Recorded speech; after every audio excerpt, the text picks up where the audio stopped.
बाबा, आज येताना बासुंदी घेऊन या ना. अगं, कालच आपण आईचा वाढदिवस होता म्हणून आणली होती ना.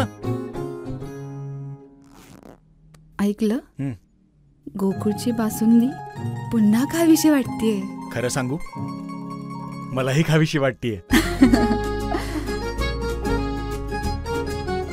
पुन्हा पुन्हा खावीशी वाटणारी गोकुळ बासुंदी. कसबा तारळे रोड बनला मृत्यूचा सापळा.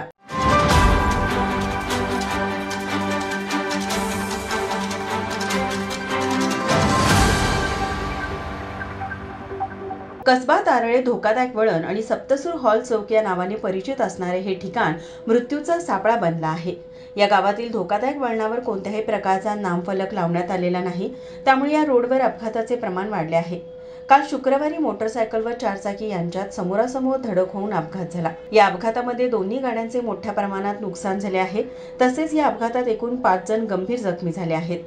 गावचे रहिवासी शिवाजी शिवडूरकर व सतीश शिखर पाटील यांनी अपघातग्रस्तांना राधानगरी रुग्णालयात दाखल करण्यास मदत केली. कसबा तारळे या गावातील वळणावर वेग फलक प्रशासनाने लावावा अशी मागणी या गावातील ग्रामस्थांकडून होत आहे. माझा महाराष्ट्र न्यूज, कोल्हापूर.